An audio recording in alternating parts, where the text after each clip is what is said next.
Petrolheads, bienvenue dans ce cinquième épisode du Petrolheads Talk, qui est le troisième de la saison 2. On vient de commencer en fait le podcast et j'ai tout simplement oublié d'appuyer sur le bouton record. Heureusement, c'est ça. C'est ça. On était au début de la présentation. Aujourd'hui, j'ai l'honneur de recevoir deux OG du journalisme automobile, Hicham Smihej et Ahmed Darwish, qui vont se présenter dans pas longtemps et vous partager avec vous des histoires assez folles parce que j'ai eu l'occasion de les rencontrer sur deux occasions avec Hicham et quelques-unes déjà avec Ahmed sur circuit notamment.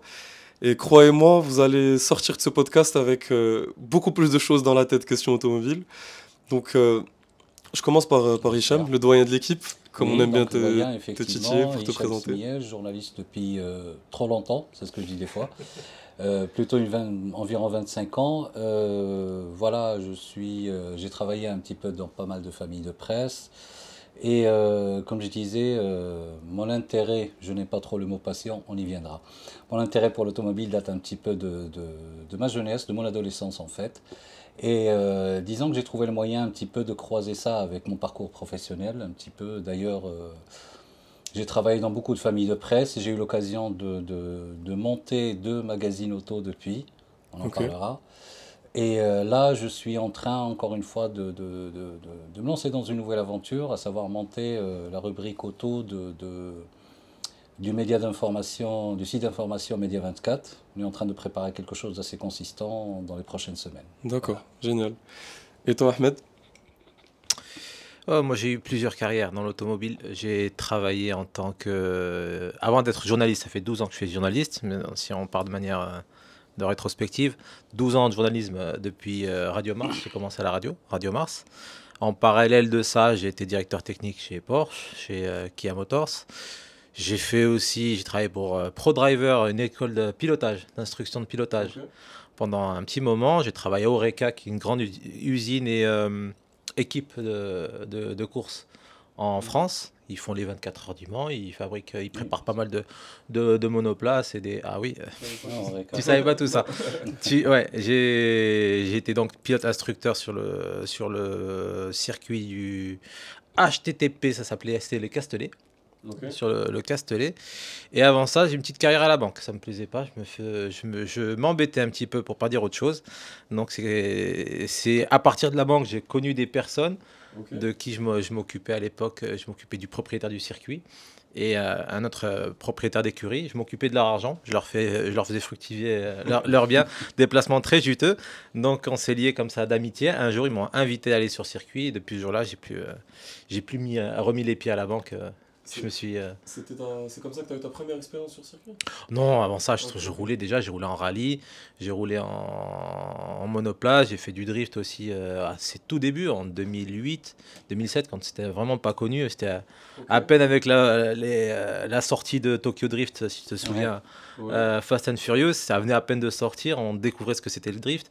On était déjà bien calé. Moi, les 4 roues, mes expériences sur 4 roues, ça... Depuis que j'étais haut comme 3 pommes à 8 ans. J'étais sur le point de te poser la question, te dire toi du coup d'où t'es venue toute cette passion? Ma famille, la alaqa avec l'automobile, aucun rapport, mais vraiment mon père il conduisait comme vraiment un père de famille, 80 sur l'autoroute, pas plus, 85 les bons jours. Donc non, je sais pas d'où ça m'est venu, je savais dessiner des voitures avant même d'écrire mon nom. Les premiers documents que j'ai de la maternelle, c'était comme ça, je dessinais avant de savoir écrire mon nom. Et c'est pas une passion, c'est une obsession pour moi l'automobile. Ceux qui aiment pas ça, ils s'ennuient chez moi parce que toute la journée sur l'écran ça tourne que de la NASCAR, IndyCar, MotoGP, WRC, Formule 1, je t'en parle même pas. Voilà, c'est une obsession et un mode de vie carrément chez moi. Ouais, surtout que comme on va le découvrir petit à petit, t'es peut-être, j'ai envie de te dire journaliste le matin, pilote la nuit, mais plus journaliste la semaine, pilote le week-end. On va en reparler, mais toi aussi, Hicham, j'aimerais bien que tu nous dises d'où t'es venu ta passion à la Je serais incapable un peu d'écrire, de raconter quoi que ce soit. Il n'y avait pas d'expérience spécifique ni quoi que ce soit. Je pense que c'est plus par curiosité qu'autre chose. J'essaye un petit peu de chercher ça, un petit peu dans ma mémoire, un peu d'où est venu cet intérêt. En fait, je sais pas, c'est peut-être via des lectures, des choses comme ça. Mes premiers contacts avec l'automobile à ce niveau-là, l'information de manière générale, c'était via des magazines, vraiment. Je lisais beaucoup, enfin je lisais de tout quand j'étais jeune. Il faut croire que je m'ennuyais, on n'avait pas 60 chaînes de télé à l'époque. Et voilà, c'est comme ça que je me suis familiarisé en fait avec cet univers et je me suis retrouvé très à l'aise dedans et avec toujours cette soif d'apprendre. Beaucoup de curiosité par rapport aux choses techniques Ouais, notamment, ouais. par rapport à tout le narratif un petit peu des pionniers de l'automobile forcément, un petit peu, il y a toujours de belles histoires qui sont derrière. C'est plutôt comme ça que c'est venu, plutôt qu'autre chose.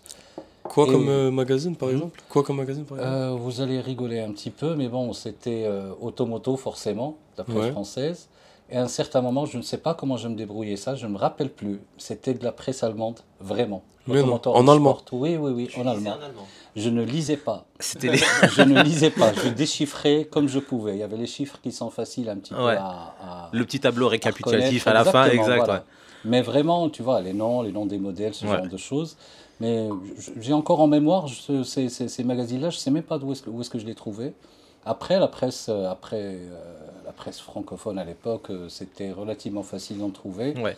Parfois, j'en achetais d'occasion, justement, c'est-à-dire un petit peu qui C'est avait vrai, 2-3 hein. mois de retard minimum, que je récupérais un petit peu dans un petit marché du côté du CIL.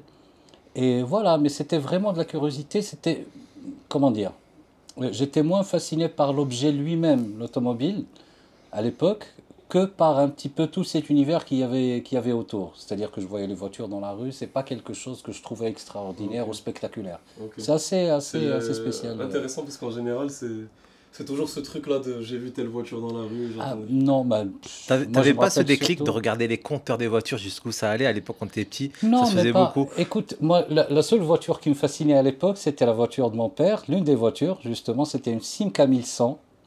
Et en fait, j'adorais me. Elle était dans le garage, souvent. Parce que je ne sais pas d'ailleurs comment il allait au boulot. Peut-être qu'il en avait une deuxième, je ne sais plus. Mais en tout cas, je mettais au volant, bien sûr sans la démarrer ni quoi que ce Ouais. soit. Et c'est vraiment. Il y avait une sorte de rapport, encore une fois, je dirais pas technologique ou technique, mais plutôt un rapport, comme si j'étais dans une sorte de salon ou quelque chose. C'est même pas l'histoire de rouler vite, ou on y reviendra souvent à cette question de rouler vite. Ouais.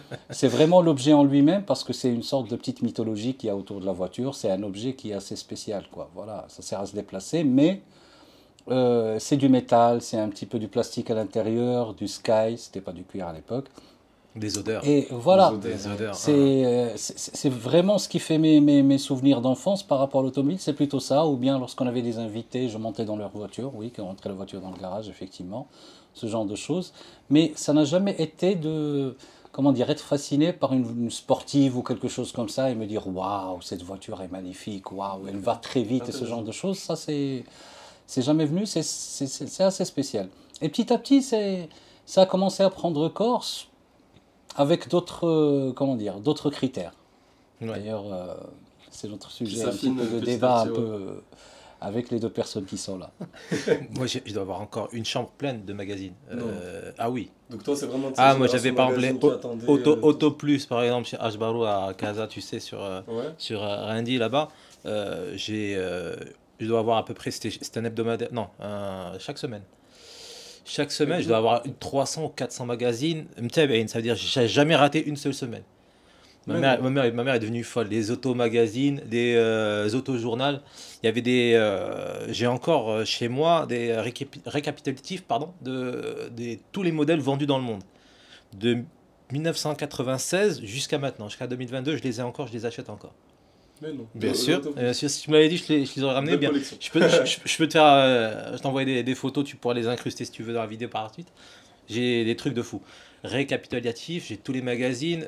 J'étais fasciné par la Fuego, ça il faut pas le dire dans le monde de la Fuego. Quand t'étais petit, tu sais. Non, faut le dire, justement. La Renault Fuego, tout le monde se Bien moque. C'est sûr. comme un peu la multipla, tout le monde se Ah, moque. c'est mais juste j'étais une fasciné voiture par qui était là trop tôt par rapport à C'est son ça, âge, je suis c'est ça, désolé, décalé je suis par désolé. rapport Ah, totalement. à son âge. Puis il y avait aussi les films et les séries télé. K2000. Ouais. K2000, j'ai regardé un épisode hier. Oh, ça a mal vieilli, mais je me dis, mais quand t'es petit. Ça, c'était vieux dès le départ. en Oui, fait. c'est Ça va. C'est vrai, j'ai regardé un épisode, je suis tombé par hasard hier soir, j'ai regardé ça. Je dis, oh là là, David, comment je là, pouvais être c'est là. fasciné par ça. David et son brushing. Ouais. Sans Il y blouson avait clair. Chéri, fais-moi peur, tu te rappelles de celle-là? La Ouais. voiture orange, General Lee, Dodge Charger 1969. 1969 avec deux cousins qui faisaient les dingues avec Ok. des Ça sons aussi, ça hallucinants. Ah bah oui, mais ça c'est fascinant quand t'es petit, que t'es vraiment tout petit. 5-6 ans, tu regardes ça, tu Il y dis avait la waouh. série Stingray aussi. Stingray, bah oui, Oui. il y en a eu des très très Magnum belles. aussi. Magnum avec la. avec, Ah, c'est la avec 318. la- Ouais. Magnifique, magnifique. Il Ok. était trop grand pour la Porsche, donc ils ont pris une 318 cabriolet parce que Porsche voulait pas mettre de cabriolet dans la série. C'est ça la Ah oui, galette. oui, bien Ok, sûr. ok, je Hein. savais pas. Normalement, il était censé rouler en Porsche, mais comme il fait 1m90, il était trop Bah, petit. mine de rien, ça en dit beaucoup un petit peu sur la place de la voiture dans la production audiovisuelle à une Ah oui. certaine époque. Ah, bien Aujourd'hui, sûr. c'est un petit peu moins le cas. Ça Oui. passe Sauf moins. lorsque c'est hyper marketé, on parlait de Fast and Furious tout à l'heure, c'est faire un truc qui parle que de voiture. Sinon, la voiture, elle est pas, ne fait pas, c'est ce que je disais tout à l'heure, n'est pas un personnage un petit peu à part entière. À part dans le entière, film. ouais. Par- Ah. Avant, à l'époque, dans les années 70-80, la voiture, c'était vraiment une mythologie de la liberté. Enfin, c'est quelque chose qui représentait énormément de choses. Même Colombo avait une voiture. 403, Peugeot. Voilà, la fameuse 403, Bien sûr. qui n'avait rien à foutre là-dedans, Hein mais qu'ils ont imposé. 403 Pininfarina ou pas, je me La trompe. cabriolet, la Non, cabriolet, non, je suis pas sûr que ce soit une C'était pas cabriolet. celle carrossée Non, par c'est- Pininfarina. non, Non, non. ça c'était juste une extrêmement rare, quoi. Mhm. Et ils l'ont ramené parce qu'elle était un peu ringarde, d'ailleurs, parce que C'est ça vrai. collait avec le personnage. Voilà, le et tout. personnage ringard. Mais ouais. c'est juste dire qu'à chaque fois qu'on imaginait un personnage dans une série ou dans un film ou quelque chose comme ça, il fallait coller une voiture avec. Une voiture Qui correspondent à ça. emblématique, Ouais. La fameuse série, je parle de trucs ultra vieux, Dallas, quoi. Bah bien sûr. Chacun avait sa voiture, La- avait la la 300 Mercedes. SL, voilà, La exactement, qui Mercedes était de là. Dallas, bien sûr. Parce qu'à chaque fois, il fallait poser un personnage avec une voiture. Aujourd'hui, c'est pas le cas. Non, non, Ouais, c'est quoi on le va- Tel regard. point, voilà. Ouais. T'avais la Starsky Hutch, la Starsky la Hutch, Grand la- Torino. la hein. Grand C'était pas Torino. la- ah, ok, Non, ça, non, c'est la Grand ok. Torino. Grand Ford Grand Torino, Torino, ok, la ok, rouge ok. tomato. Bullitt, un film qui est construit Bullitt. juste sur une. Le Mustang. Ce qui est resté de ce film, c'est la course-poursuite, Poursuite. qui n'était pas génial, mais bon. On en parlera. Pour l'époque, Ouais, ça va. ouais, mais Il y a bon, des c'est- ratés, mais c'est bien, ça passe bien. Ouais, avec ouais, la ça, Dodge c'est Charger, ça, c'est pas le film. la Charger, c'est la même que General Lee, mais l'année d'avant, 68. D'accord. Tu la retrouves avec les petits phares ronds à l'arrière, c'est 68. Ok. Et donc, c'est vrai que vous avez dit qu'on allait divaguer très Ah rapidement non, sur non, des non, choses. c'est clair. Et- Parle et- automobile pour l'instant. Ouais, non, bien sûr. Ouais. Non, mais c'est vrai que c'est hyper intéressant ce que vous avez dit sur le fait qu'avant, les films, dans chaque film, il y avait... enfin, la voiture était un vrai mythe. Aujourd'hui, je pense, avec la place que prend l'automobile dans le monde, et comment son rôle est en train... Enfin, est toujours aussi présent, mais là, On parle de plus de mobilité maintenant. On va Ouais, parler de c'est ça, mobilité c'est ça. Et non plus d'automobile. c'est ça. L'automobile, c'était vraiment drainé par l'American Way of Life. Les Américains. Exactement. C'est ça. Voilà, les Américains ont tout basé, leur architecture des villes, qui sont des villes assez neuves, assez récentes, autour de l'automobile. Donc il y a un tout petit centre-ville et tout le reste est très étalé sur tout le reste. Et chaque chose qu'on puisse faire aux États-Unis doit être faite par l'automobile. Ouais. Donc on va au cinéma, on va au drive, on va tout faire Ouais, à l'automobile. de ouf. Donc on a tous été bercés par la culture américaine. Ça a un petit peu découlé aussi en Europe avec, tu te souviens de Johnny Hallyday qui est mort il n'y a pas longtemps, avec lui aussi ses voitures Ouais. très américaines dans sa tête, avec ses Mustangs et machin, Hot les Hot Rod, Rod, c'est ça, ouais. voilà, c'est ça. Et les films aussi français et européens ont pris un petit peu parti sur ce trip-là sur l'automobile avec Lelouch, un homme, une Oui. femme, Mustang, Ok. pareil, un bon placement produit pour Ford France, ouais, entre autres. Donc c'est parti comme ça. Là, je monopolise de micro. Non, pas du tout. Pas du tout, mais j'allais vous dire avant qu'on commence à aller sur de la véritable réflexion. Moi, je suis encore friand, je suis vraiment un petit gosse d'anecdotes et je suis friand Ouais. de partager ces anecdotes-là. Ces anecdotes-là. Et tout bêtement, à chacun d'entre vous, quelles ont été vos premières expériences automobiles excitantes? Peut-être avant le journalisme, en tant que gosse, ou en tant qu'adolescent, ou en tant que jeune permis. Vas-y, Hicham, mais après je te laisse le micro pour que tu nous racontes ça. Ouais, je vais revenir à la Simca 1100. La première fois que j'allais oser la démarrer, justement, dans le garage. Ça, je sais pas si... Non, mon père va pas tomber sur ce podcast-là. Je me rappelle très bien. C'est la première fois que j'allais oser la démarrer. Et je me rappelle très bien, on avait une gazinière qui était posée dans le garage au fond parce qu'il venait d'en changer ou je ne sais plus quoi, qui était au fond. Et donc forcément, je démarre, moi. Je devais avoir une dizaine d'années. Hein. Et donc, manipuler un embrayage et tout, forcément, je ne savais pas faire. Et donc, je suis parti direct. J'ai presque cassé l'optique droite et bousillé le four en question de la gazinière. Ça, c'était ma première... en fait, parce que j'ai Grosse eu gaffe. très peur pendant 2 jours, quoi, que quelqu'un se rende compte de ce qui s'est passé, machin. C'est jamais arrivé, mais j'ai encore un souvenir très précis de cet épisode-là. C'était ma première expérience. Après, oui, c'est les premières années de conduite où tu apprends à conduire, où c'est la première fois où tu vas réussir justement à passer la première sans caler, où tu arrives à prendre un petit peu de la vitesse. C'est ce genre de choses, c'est un petit peu ça les premiers balbutiements du plaisir automobile, le plaisir de la conduite de manière générale, je pense. Ok, et toi Ahmed, avant que vous posiez une petite question qui m'intrigue beaucoup. Tout premier souvenir justement duquel je puisse me souvenir, c'est dans la voiture. Mon père qui m'emmène à l'hôpital parce que ma mère va accoucher de mon petit frère. Okay. Donc voilà, c'est cette vision-là, je le vois en train de conduire. Dans la nuit, on fonce vers l'hôpital, c'est le seul souvenir que je puisse vraiment me remémorer. Parce que vu que là, peut-être faut tout le temps foncer, je pense, avec les souvenirs qui étaient un peu... Certainement. Ensuite, je piquais les clés à mon père quand je savais qu'il allait sortir. Je lui piquais les clés, j'allais lui faire chauffer la voiture. Je disais non, c'est joindre l'utile à l'agréable. Donc je m'installais, je mettais point mort et puis je laissais... c'est une 405 essence, ça n'avait même pas besoin de chauffer en fait. Mais je dis non, il faut faire... Ouais. Faut chauffer. Faut chauffer, donc j'étais là, j'étais content, j'allais démarrer, j'avais 7-8 ans, un truc comme ça. Okay. Oui, très très vite. Ensuite, dans l'adolescence, on bifurque sur les motos, donc je savais déjà manipuler l'embrayage et passer les vitesses. Et ensuite, on se rapproche des copains qui ont des voitures. Donc, les tout premiers, c'est Golf 2 GTI. Ah, donc t'as conduit ça Ford XR3i aussi. C'était vraiment une daube, ça, en train avant. Oh là là. C'était 1,6 litre, 105 ou 110 chevaux, un truc comme ça. Et ça n'avait pas de train avant, ça freinait pas, c'était nul. Et 205 GTI surtout, la mythique 205. Ah oui. Avant même d'avoir le permis, je commençais déjà à enquiller là-dessus. Oui. Et ça, c'était comment du coup C'était extraordinaire. Ouais. C'était extraordinaire, une 205. Maintenant, ça me donne un plaisir fou, mais à l'époque, c'était l'extase. C'était vraiment l'extase, oui. Surtout, j'avais un copain qui est très, très, très amoureux de voitures aussi. Je me suis rapproché de lui parce qu'il adorait les voitures. Il avait des Golf 2, G60, GTI. Il avait la Rallye avec 4 roues motrices. Ouais, son père, il avait la Country. Elle était un peu surélevée. C'était le SUV crossover avant l'heure. Ouais, j'étais fasciné, donc j'allais que là-bas. Et j'allais surtout sur les courses automobiles ici au Maroc. Il y en avait beaucoup à Casablanca. Ok, tu faisais ces... Oui, j'allais depuis tout petit, j'allais regarder ça. Il y avait la course l'Oasis, il y avait Mohammedia, Anisbah, à côté de là où il y a l'actuel Marjan. L'Oasis, là où il y a le rond-point de l'Oasis, maintenant c'est fermé à cause du tram, c'était par là aussi. Mohammedia, j'avais vu à l'époque un Tunisien qui fracassé un platane avec une Porsche. Quoi comme voiture justement dans ces courses-là qui t'ont marqué? Pardon? Comme à l'époque, il y avait un Tunisien que tout le monde connaît dans le milieu qui s'appelle Hatem Achour. Il s'était fait passer pour un journaliste. Ouais. Tu te rappelles de lui? Ouais, il était sponsorisé par Marlboro. Okay. Donc c'était un très gros sponsor avec la Smirnoff, tu sais. Il y avait les filles habillées Marlboro. Il distribuait les t-shirts, les parapluies, les casquettes. C'était vraiment le mec à l'américaine. Il était là, voilà. Il avait une 309 GTI 16, il a eu une R21 Turbo, et à la fin, il a eu une Porsche 911 qu'il a éclaté contre un platane avec, je pense que c'était le père de Feu Abdillah Bennani, le père de Mehdi Bennani qui était en bagarre pour les premières places. Il y avait Saïda Ibrahimi que tout le monde connaît dans le milieu du sport automobile aussi.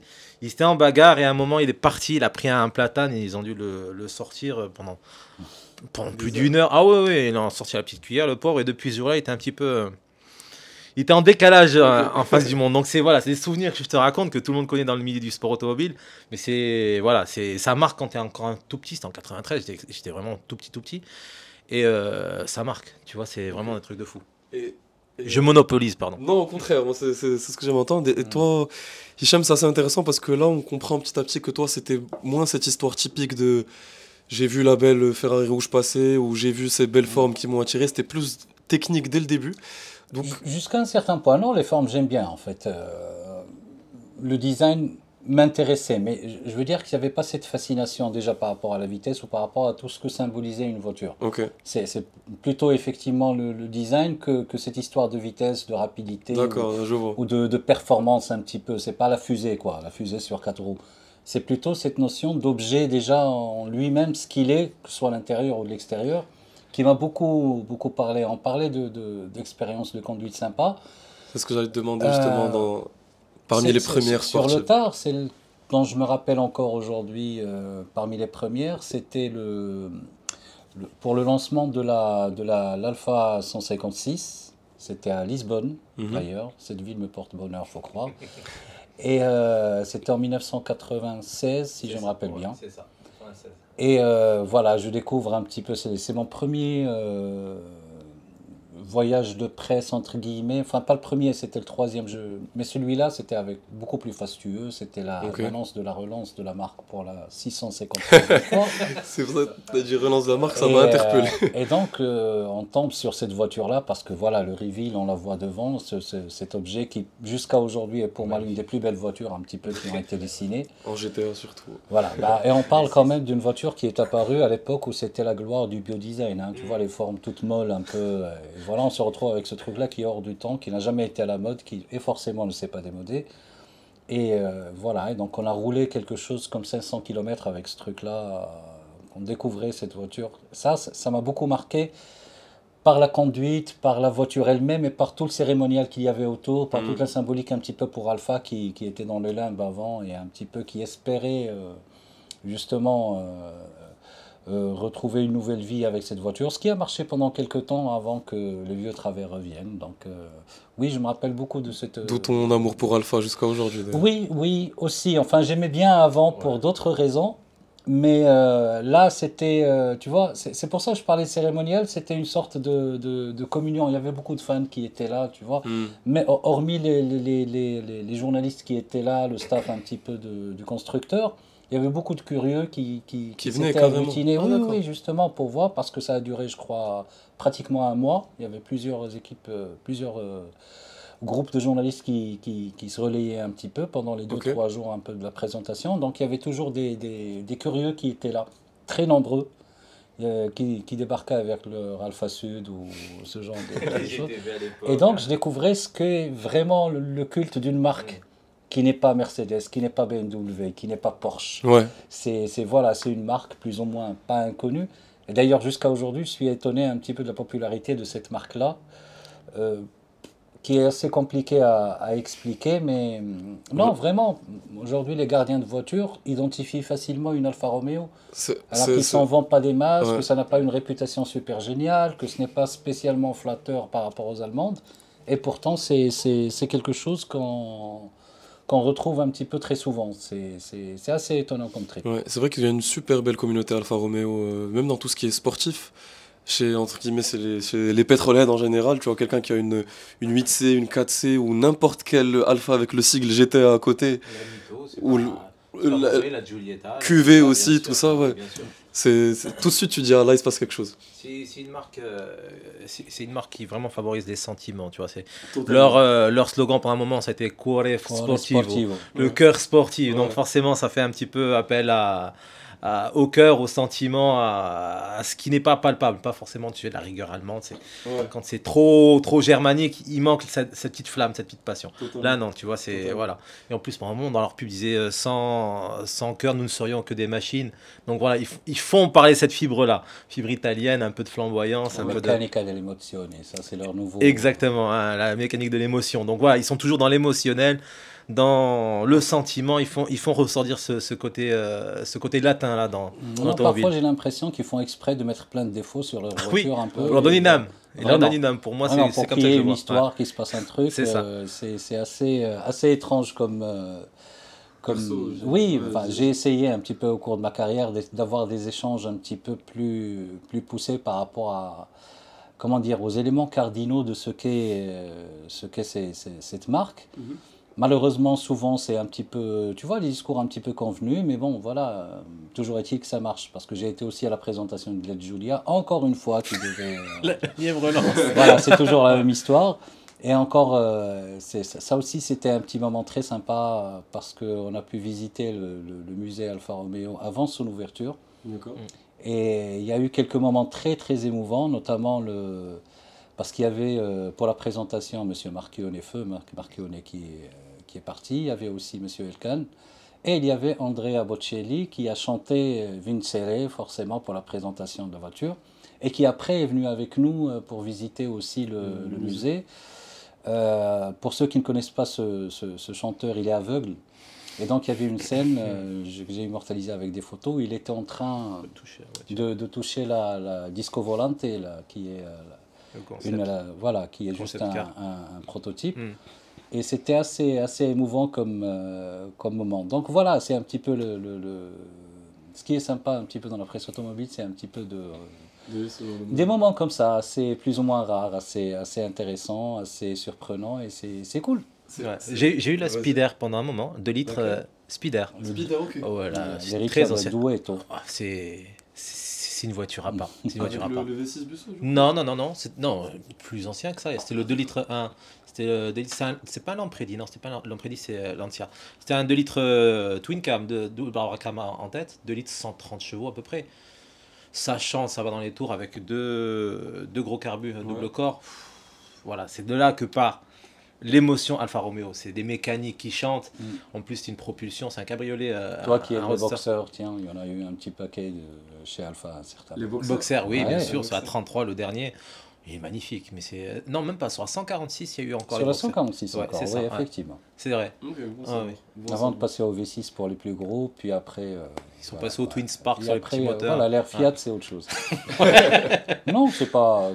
Ça va, sur la 156, il y avait encore le V6 qui était encore là. Oui, c'est bien sûr. le Et les dernier petites, qui a survécu. non, les petites mécaniques, 1.6 120 chevaux au Twin Spark, ça allait bien. Tu avais le 1.8 140, tu avais le 2 litres 150, Oui, 160.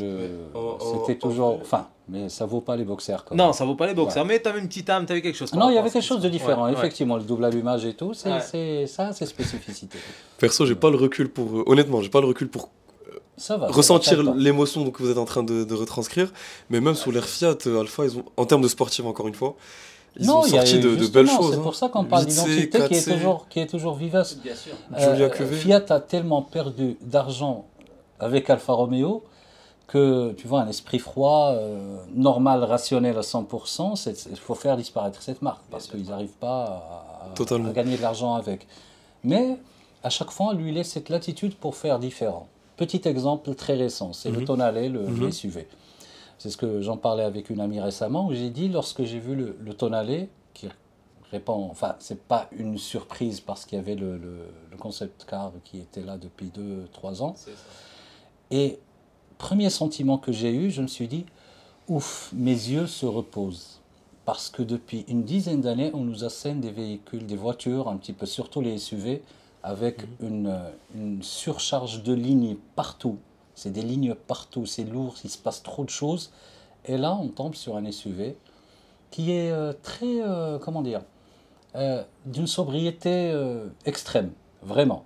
Je compare même aux anciennes productions, on parlait de la 156, moi je parlais de la 147 que je conduis toujours. La 147, ben, il y a beaucoup de lignes qu'on retrouve de la 147 sur le Tonale. C'est des flancs qui sont juste galbés juste ce qu'il faut, le regard qui est appuyé juste ce qu'il faut, pas mal de courbes ici et là. Et j'ai toujours classifié, on en a parlé la dernière fois, j'ai toujours classifié le design automobile en deux familles. Il y a les voitures qui veulent te plaire, qui veulent te charmer, te séduire, il y a les voitures qui veulent t'impressionner. Et c'est facile de faire le classement entre les deux. Les voitures qui veulent t'impressionner, te faire peur et tout, ben voilà, c'est ça se regarde pas, quoi. Ouais. Généralement, on préfère être derrière le volant pour... je ne veux pas faire la psychologie de comptoir, mais bon. De l'autre côté, tu as les voitures qui sont beaucoup plus... C'est même pas une question de sensualité, c'est juste une question d'équilibre, une question de forme, pas trop démonstratif, pas trop en faire. Le Tonale, par exemple, c'est juste... c'est très soft, c'est très sobre. La Giulia elle-même était très sobre. Le Stelvio, pareil. Et à contre-courant de ce qui se passe chez les autres. Mais ils tiennent toujours à ça, et ça, c'est une bonne chose. C'est vrai, vraiment. c'est vrai. Ça que pour le design. Pour les autres solutions, c'est... En tout cas, pendant cet éloge d'Alfa Romeo, ouais, c'était... Ouais. La parenthèse fanboy. Tu as dit un petit moment les petits avantages d'être un peu des fois dans la presse automobile où tu peux vivre des expériences qui sont assez uniques. Bah, avant qu'on parle de ce métier-là de journaliste automobile qui est en concrète évolution, ça m'intéressait beaucoup de savoir, vous, en tant que passionné, comment vous est venu ce... Pour moi, je le vois comme une prise de risque ou un défi ou un truc où t'écoutes ton cœur et tu te dis... vas-y, je vais faire ce que j'aime. Et je sais qu'avant, quand c'est l'ère des magazines, c'est je vais être journaliste auto pour aussi écrire dans des magazines, pour vivre ces aventures-là. Tout comme moi, quand tous les dimanches matins, je faisais pas mes devoirs tant que j'avais pas vu Automoto ou Turbo, je me disais putain, mais ils font le meilleur métier du monde de pouvoir faire ça. Comment s'est passé, par exemple, pour toi, le pas de franchir le pas de se dire je vais faire des études de journalisme parce que je sais pas si c'est ce qui se passait dans ta tête, mais potentiellement aller dans l'automobile. C'est cocasse. Moi, je travaillais déjà dans l'automobile. J'étais directeur technique, comme je t'ai dit tout à l'heure. Okay, et c'était tellement politique ce qui se passait à l'intérieur. Des bagarres d'influence. C'était une telle pression monstrueuse que j'ai préféré sacrifier vraiment ma carrière, mon salaire aussi, carrément, mon style de vie. J'ai eu ce déclic-là et je suis passé volontairement à 100% au journalisme automobile. Je travaillais déjà en automobile, mais d'une manière qui ne me plaisait pas. Je travaillais pour une très grande marque, un très grand importateur ici au Maroc. Il y avait des luttes, il y avait des tensions, tu étais au milieu, tu savais que tu étais qu'un petit pion qu'on bougeait au gré de certaines décisions. Voilà, quand tu as un minimum de recul sur ce que tu fais, tu te dis ça, c'est pas moi. Voilà, je vis dans un très bel environnement, je gérais 26 personnes, un écrin magnifique. C'était que des voitures que j'essayais en plus pour mon plaisir personnel. Vraiment à volonté, voilà, j'avais la voiture de fonction avec le carburant, donc je pouvais y aller, refiler un gros 2 litres en plus, essence. Toutes les semaines, je passais à la station, je me faisais plaisir, mais quand tu as moins le smile le matin, quand tu vas travailler, quand tu as des petites appréhensions, tu dis, ah là, il y a quelque chose qui ne va pas, et là tout de suite, j'ai dit, je vais faire quelque chose vraiment qui m'éclate. J'ai tout laissé tomber, j'ai démissionné, ils m'ont dit c'est bien, tu as bien fait au passage. Et je suis allé justement gérer avec Omar Magoul Automagazine, mais j'ai sacrifié mon salaire par 2 quasiment, mais voilà. Par contre, j'ai fait le choix de kiffer ce que je fais. J'ai pas eu l'impression depuis ce jour-là de travailler un seul jour. Voilà, on s'intéresse à des trucs qui nous passionnent, des trucs qui nous dévorent de l'intérieur, donc voilà, ça vient à peine nourrir les flammes qui sont à l'intérieur, donc ça vaut tout le sacrifice du monde, tu vois. Ok, ta réponse me... J'attendais pas une réponse particulière, mais je sais que c'est assez compliqué de faire de sa passion un travail, parce que je pense que quel que soit le travail que tu fais à un moment ou à un autre, il y a des trucs qui sont... C'est pas tout le temps facile, le stress peut toujours être là, les pressions peuvent toujours être là. Être journaliste automobile, je sais pas si c'est ton cas ou pas, Hicham, tu vas nous dire tout de suite comment ça s'est passé. Et dire que c'est le kiff, que voilà, c'est pas le paradis, quoi. Comme tu le dis, il y a toujours du stress, il y a toujours des servitudes, il y a toujours des contraintes, bien sûr, bien évidemment. C'est pas, avant que tu détailles ça, c'est pas... lundi Ferrari sur circuit, mardi Porsche, mercredi avec le PDG de X, parce tout que ça. Chaque fois qu'on parle de belles voitures, on sort Ferrari, Porsche, machin. On peut avoir de très belles choses. On parlait tout à l'heure de la 205 GTI, hein, et aujourd'hui on peut s'amuser même avec un Duster, hein, donc voilà, c'est pas... Moi c'est quelque chose qui mérite beaucoup. Dès que quelqu'un parle de passion automobile, immédiatement passer à des voitures qui coûtent 2 millions de dirhams. Si justement tu as besoin d'une voiture de 300 chevaux pour commencer à kiffer l'automobile, c'est que tu n'aimes pas l'automobile. Okay. Ça, c'est ma vision des choses. Je ne sais pas si... ça peut faire une belle phrase. Si tu as besoin, c'est que tu n'aimes pas. Mais je suis totalement d'accord avec toi aussi. Il y a moyen de s'amuser, de se faire plaisir, de vivre autre chose. Il n'y a pas que la vitesse dans la vie, justement. Et dans l'automobile, il n'y a pas que la vitesse. Moi, à la limite, ma théorie par rapport à ça, je reviendrai à l'histoire du journalisme automobile. C'est que je dis, en fait, une vraie voiture plaisir, si tu arrives comment dire, si arrive à te fournir un petit peu d'adrénaline en restant en dessous des 100 km/h, c'est que c'est vraiment une voiture plaisir. Si tu es obligé d'aller au-delà pour commencer à ressentir des trucs, je vais paraphraser je sais plus de quel fabricant de pneus qui a manufacturé de pneus qui mettait ça un petit peu dans sa pub, c'est que le plaisir n'est pas dans la ligne droite. C'est Goodyear, je crois, enfin, on s'en fout. Et que justement, les lignes droites tapées, on en parlait tout à l'heure, 307 km/h sur une autobahn, c'est cool à raconter. Le voir sur le compteur, c'est effectivement un peu inédit, sauf si tu trafiques le compteur. Et après, c'est le paysage qui défile très vite. Le vrai kiff, en fait, c'est lorsque tu te retrouves dans des lacets, dans des trucs un petit peu qui tournent de tout. Et même si tu es à 40, 45, si c'est un peu appuyé et machin, là, tu arrives vraiment à... C'est léger latéral plutôt que les longitudinales qui kiffent du plaisir, honnêtement. Complètement d'accord. Moi, mon dernier projet Project Car, parce que tu adores parler de Project Car, c'était une Volkswagen Polo, les 2e génération, donc ça pesait 600 kg. J'ai mis un petit moteur, un 1200. La fourmi, exact. J'avais mis un 1200, il montait de grave dans les tours, enfin, pas loin de 9000 tours minutes. Et je m'amusais à taper des grosses voitures sur des slaloms officiels à fédération, machin. J'ai fait deuxième, j'ai laissé des voitures à 300, 400, 500 chevaux derrière moi. Mais juste, tac, tu vois, c'est vraiment pour m'amuser. Ouais. Mais c'était un châssis vraiment très léger, des petites suspensions qui vont bien, un petit moteur qui monte dans les tours, même s'il délivre quoi, 90 ou 100 chevaux, Oui, pas non, plus. ouais. Mais voilà, Ouais, mais ouais. comme l'a dit Hicham, il est là le plaisir. Tu as raison, tu as tout à fait raison, c'est comme ça. Light is right. Light is Ah, right, disait exactement. Monsieur Hein. Colin Chapman. Totalement, Allah yarhamou. totalement. Exact. Là, je Tout suis, salé. je suis tenté de le dire. Là, bon, ça allait. Parce que voilà, et en plus, tu te prends du plaisir sans être dangereux. Tu es à 60, 70, 80, Voilà. Voilà. tu kiffes à mort et tu pas dangereux pour les autres ni pour toi-même. Je te défie de mettre des voitures à 400 chevaux Ouais, ouais, non, sur la route pour te faire plaisir. Il faut vraiment arriver à des inepties, vraiment. Faut arriver sur des délires qui sont pas actuels du tout. C'était dans les années 90, 2000 à la limite. Mais en 2010, 2020, c'est impossible. mais totalement, là, je vais faire plaisir, à notre voyant en l'irritant bien comme il faut. Mhm. Moi, personnellement, il y a quelques années, ce que je pensais qui me faisait le plus kiffer, je me disais, moi, le truc qui me ferait le plus kiffer un jour, question voiture, c'est de prendre une Aventador SV Roadster euh, et de prendre une ligne droite et de foncer juste pour avoir ce couple comme ça. Avoir le couple, quoi, et le bruit du Oui, V12, tout ça. bien sûr, oui. Ça peut être, bien sûr, je ne dis c'est pas que c'est sympa. neutre.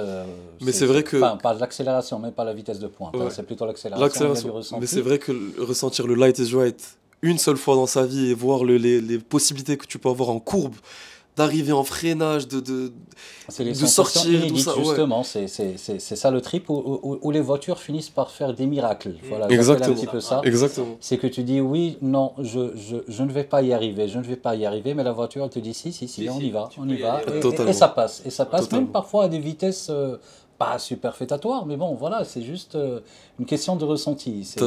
T'as l'impression d'être dans et j'y une. ajouterai un petit Ouais. peu toute la partie son, la partie voilà, vibration, tout le Super truc, importante pour c'est moi, l'expérience super un petit peu globale. Malheureusement, les voitures sont de plus en plus aseptisées, mais bon, ça c'est un autre débat. Aujourd'hui, j'ai l'impression qu'on fonctionne de plus en plus par rapport à une histoire comment dire, du plus petit dénominateur commun.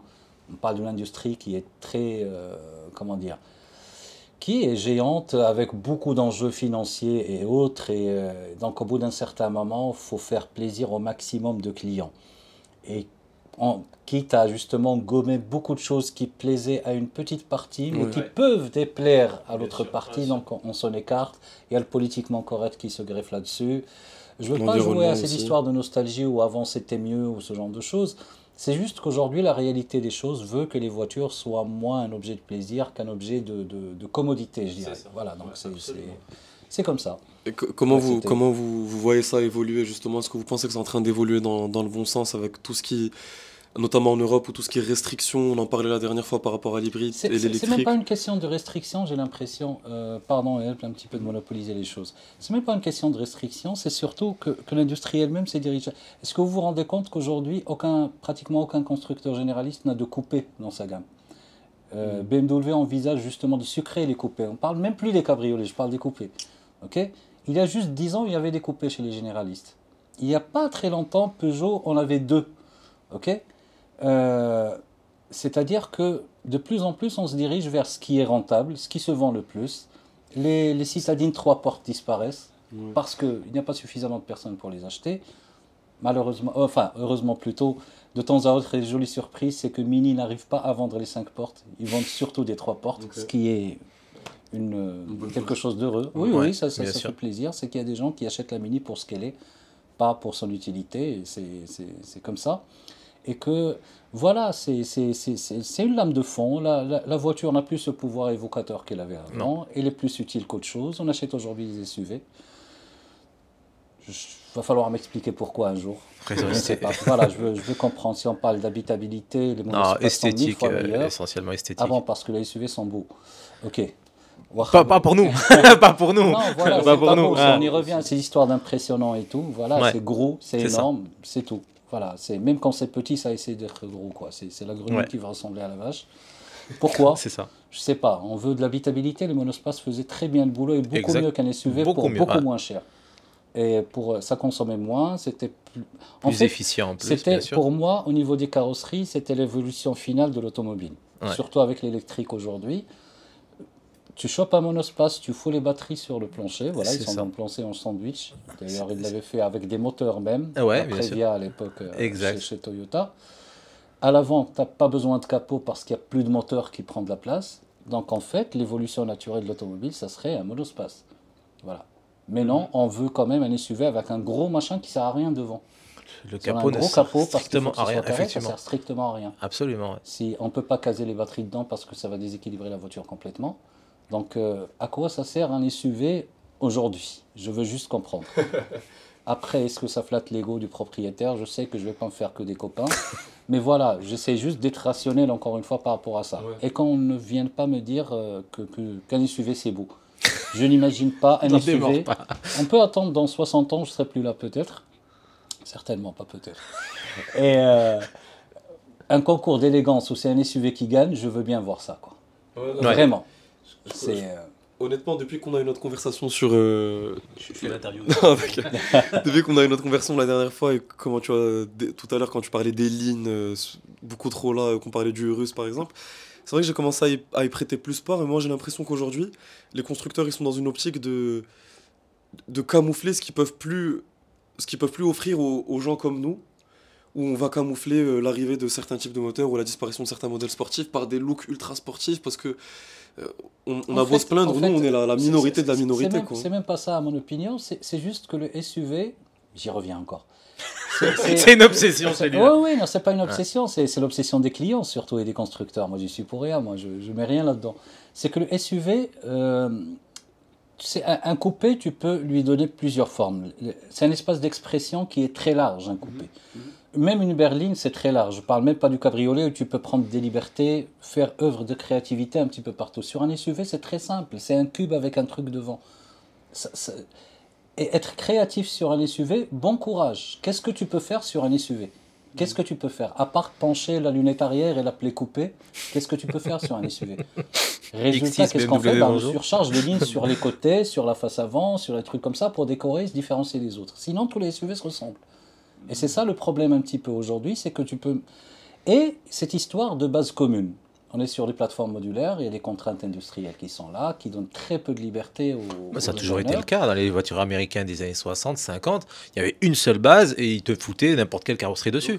Mais C'est un petit peu plus compliqué ça. Là. C'était pas vraiment une même base. On récupérait beaucoup de pièces devant, mais on rallongeait un petit peu le truc comme on voulait. Et même C'est ça. au niveau de la structure de la plateforme modulaire, c'était un petit peu moins rigide. En fait, on récupérait ce qu'on pouvait.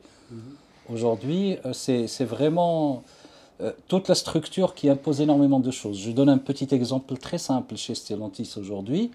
Si vous avez le temps de le faire, de prendre la nouvelle 308 et la nouvelle Astra, vous allez voir ou bien la 208 et la Corsa, c'est la même. et sur le côté, même si les lignes sont différentes, la découpe des vitres et machin, mais vous allez voir les structures des montants, c'est exactement Bien la sûr, même chose. hein. Sinon, ça passe pas dans À dans les l'usine, mêmes chaînes, ça, voilà. ça part, ouais, ça- des contraintes C'est industrielles. compréhensible, il y a des motifs de rentabilité, de survie, et ainsi de suite. Ce n'est pas ça le problème. Moi, je dis juste que aujourd'hui, c'est quand même... Tu me parles du russe, et j'ai du mal à voir le même logo qui est sur le russe qui était sur la Miura. Tu vois, Oui. Oui. j'ai un Non, petit non, peu de c'est- mal. non, non, Je c'est suis pas- désolé. C'est pas pour jouer à c'était mieux avant ou machin. C'est juste, passons sur le SUV. Pourquoi le Murcielago ressemble à des avions de chasse? Tous les coupés Lamborghini ressemblent à un truc hyper anguleux qui veut te faire mal, en fait. C'est carrément ça. Voilà, t'es dans une Lamborghini. Littéralement. Ah oui, tu veux faire peur aux gens. C'est clair. Voilà, tu l'achètes pas en jaune, tu l'achètes pas en vert, tu la mets en gris mat. Parce que oui, c'est la guerre, quoi. Ferrari, c'est pas ça. Je suis désolé. Ferrari, c'est rebondi de partout, ça ressemble parfois à des voitures de manga, mais ça se prend pas au sérieux, paradoxalement. Alors que les Lamborghini, tu as l'impression que je sais pas, c'est très agressif, c'est extrêmement agressif. Est-ce que c'est nécessaire aujourd'hui pour vendre? Je n'en sais rien. Peut-être, Totalement. peut-être. Mais bon, en tout cas, voilà un petit peu le hiatus que je vois un petit Totalement. peu. Mais c'est par super rapport à ça. intéressant en même temps, qu'est-ce que t'en penses? Je vais dire un truc. Toi et moi, on est arrivés trop tard. L'âge d'or d'automobile, c'était. Ouais, ouais. Moi, je le dis à sa place, Clairement. c'était mieux avant. Et clairement, on ne reviendra jamais en arrière. L'âge d'or, l'automobile, comme on dit, c'était derrière nous, c'est du passé. Maintenant, on va vers des solutions de mobilité, mobilité urbaine, électrique, machin, ce que tu veux, mais c'est plus automobile. Sur l'électrique, tiens. Ah, moi, je suis pas contre l'électrique. Je suis venu en voiture électrique aujourd'hui, donc pour te dire. Mais l'automobile, avec un grand A, c'est terminé. Les mécaniciens, moi, les pièces, tout ça, dans quelques années, quand ce sera électrique, ils n'auront plus de boulot. Ah parce oui, que consommable sur une voiture électrique, tu as les balais d'essuie-glace et les pneus. Basta cosy. Et zéro panne, zéro vidange, zéro maintien, tu sais bien. Tu as un problème, on change la ils vont structure. gérer les mises à jour de ton système. Oui, à distance. Divertissement, tout ce qui est électronique. Ouais. Avec tous les abonnements dessus. Et tout. Bon, ça va. Devrait Devrait le faire encore un avenir, mais mécaniquement, l'automobile, c'est terminé. Nous, on voit ça d'un œil, bon, toi, peut-être nouveau, parce que tu n'as peut-être pas le recul avec toutes les voitures qui sont arrivées, et en plus, surtout récemment, 80, 90, 2000, voilà, c'était vraiment quelque chose, l'apogée, en matière de fiabilité, en matière de design, en matière de plaisir de conduire. Voilà, à partir, le tournant des années 2000, tu le vois ça chez les constructeurs français, à partir du milieu des années 2000, ça a commencé à devenir n'importe quoi. Le design, les voitures sont devenues trop grosses, trop lourdes. Et puis, depuis ce jour-là, c'est le déclin. Maintenant, on diabolise l'automobile. Ah, il ne faut pas montrer la voiture. Oui, Il ne faut pas consommer. Il ne faut pas se balader parce que tu vas détruire la planète. Donc, voilà, ils nous martèlent ça pour nous faire culpabiliser. On sait très bien que les enjeux sont ailleurs. Mais voilà. On a diabolisé l'automobile. L'automobile avec un grand A, on les verra sur des musées. On nous foutra des trucs à mobilité urbaine électrique. Et puis on regardera ça d'un œil nostalgique. Et il va falloir qu'on profite, toi et moi, le plus possible de ce qui reste. Parce qu'en plus, aujourd'hui, 140 $ le baril, ça fait un petit peu mal. Donc voilà, il y aura bientôt beaucoup plus d'essence disponible. Donc profitons-en un petit peu de ce qui reste. Mais surtout, de ce qui reste des belles voitures des années 70, 80. 90, 2000. Il y a encore des jolies voitures. Non, c'est le vas-y. délire un peu passéiste. Enfin, j'essaie de m'en défendre. Allez, vas-y. Donne-moi une voiture qui fasse vraiment triper au Maroc. Une Mazda MX-5, tiens, par exemple. Voilà.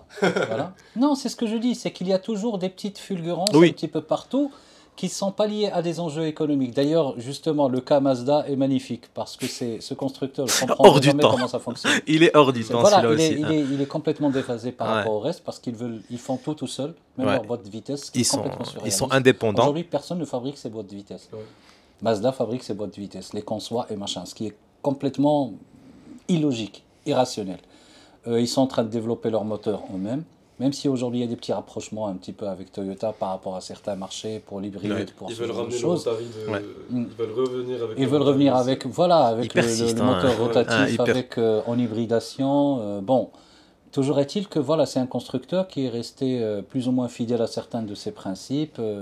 J'aime pas la formule de constructeur, une boîte d'ingénieurs parce que ce n'est pas vrai.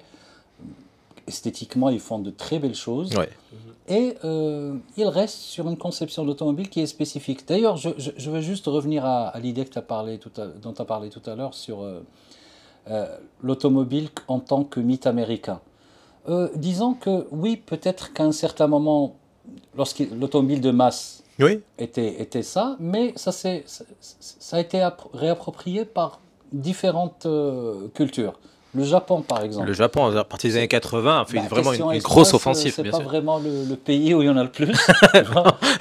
et pourtant, voilà, c'est un pays où les constructeurs sont nombreux, très inventifs, très actifs, très dynamiques. Le numéro 1 est comme par hasard au Japon. Alors que, voilà. Mais là aussi, la conception de l'automobile est très différente. Les K-Cars, par exemple, pour des motifs fiscaux et machin, elles existent. Ces petites voitures pour les villes japonaises. Japonaises à 100%. Les sportives à la japonaise n'ont rien à voir avec les sportives à l'américaine, qui n'ont rien à voir avec les sportives à l'européenne, qui n'ont rien à voir avec les sportives à l'italienne. C'est en train de s'uniformiser un petit peu, malheureusement, c'est pour ça, un certain point. Voilà, on va parler d'électrique tout à l'heure, qui risque de tout remettre à zéro. Mais aujourd'hui, tu vois, il y a l'allemande avec gros moteur, ça pèse 3 tonnes, c'est énorme, c'est très cher, il y a beaucoup de cuir à l'intérieur, il y a beaucoup d'équipements, machin et trucs, et voilà, c'est genre la totale un petit peu pour faire quoi, je sais pas. Voilà. Oui, mais sérieusement, voilà, parce qu'une voiture de 2,5 tonnes avec des vérins pour les suspensions et tout, en fait, et je fais un petit peu une transition un peu bête vers toutes les supercars des petits constructeurs, Koenigsegg, machin, truc, ainsi de suite, où il s'agit d'empiler des technologies pour fabriquer une voiture à 2,5 millions d'euros. Honnêtement, je ne vois pas où se trouve le génie là-dedans, quoi. Vraiment. C'est juste du too much, quoi. Pourquoi? C'est un savoir-faire. C'est pas pourquoi, Ah ouais, c'est comment dire, qu'est-ce que Koenigsegg a inventé comme solution?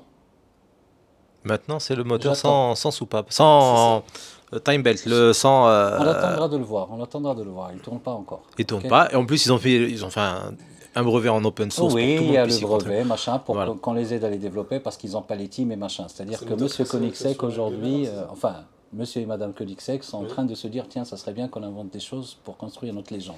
Vu qu'aujourd'hui, ce qu'ils ont fait, c'est assembler des gros machins, usiner des choses pour les vendre à des prix. Moi, À la limite, tout le monde peut le faire. Moi, j'ai du fric, je suis le sultan de Brunei. Je recrute une cinquantaine d'ingénieurs à 2 millions d'euros par semaine, quoi. Et ils me font la voiture super extra maxi machin. moi, je te contredis un peu sur Koenigsegg parce que, certes, c'est peut-être pas ceux qui ont fait the invention en termes de haute ingénierie, tout ça. Mais moi, ce que j'aime le plus, c'est que, encore une fois, c'est le côté émotion et passion qu'il y a derrière. Parce que C'est osé, oui. Koenigsegg, Oui, ça c'est reste autre un chose. gars. On parle de l'entrepreneur qui a osé aller Et sur un terrain spécifique pour ouais, mais justement. ça reste un gars qui est ni défier ingénieur ni d'autres. designer Oui, oui. Mais et c'est ce que je dis. et qui crée quand même des voitures qui battent des records. Oui, oui, Il c'est faut un- toujours un peu rêver C'est par un des très bon records qui narratif. servent Oui, à oui, rien. ils travaillent Oui. très bien leur Des communication. records qui maintenant, franchement, c'est n'importe quoi. 500 km/h, c'est pas humain. Parce que Voilà. sérieusement, pourquoi faire? Ouais, voilà. Sérieusement. C'est- Sérieusement. Il n'y a aucun Sérieusement, c'est circuit. juste pour attraper justement c'est l'attrape-nigo quoi. C'est vraiment choper le gars qui a des bitcoins ou je ne sais plus quel truc qui fournit énormément d'argent et qui a énormément d'argent et il veut en faire quelque chose pour épater la galerie, bah, il achète la voiture à 2000, 500 3000 chevaux, qu'est-ce que tu 1000 vas en chevaux. faire? Qu'est-ce que tu vas foutre de ça? Totalement. Sérieusement? Totalement d'accord avec vous sur ces points-là. Sérieusement. C'est Voilà. pour moi, c'est des voitures Et qui sont d'un autre monde. c'est pas dans notre Mais- monde, qui sont de nulle part. C'est là où justement le problème que j'ai moi, c'est qu'on parle de passion quand on parle de ce genre de voiture. Vraiment. Ça Mhm. me pose problème. Parce qu'encore une fois, la passion, c'est pas 500 chevaux ou 1000 chevaux ou je ne Totalement, sais quoi, ou un totalement. truc. Qui, encore une fois, c'est un projet d'entreprise dans l'hyperluxe et machin. Je le pose à côté de la malle Hermès, hein, qui met 8 mois à être fabriquée et tu l'attends pendant 3 ans. Je ne le vois pas autrement. Parler de passion par rapport à ça, vraiment, honnêtement, je ne vois pas comment. Surtout que les proprios, c'est des investissements pour eux. C'est des voitures qui prennent jamais de kilomètres. On les fout dans Oui, un oui, garage. voilà, Voilà, ça fait justement. joli. On attend que ça ait une plus-value. Tu dis Parce voilà. que c'est rare et donc- machin, et on l'achète parce qu'il n'y en a pas beaucoup, et voilà. c'est tout, mais c'est pas un objet automobile à proprement dit. Il s'en sert Malheureusement. pas. Encore une fois, non, pas malheureusement. Pourquoi? On le disait tout à l'heure, tu n'as pas besoin de 1500 chevaux ou 5000 chevaux pour... Je sais pas, c'est quand même assez surréaliste cette histoire.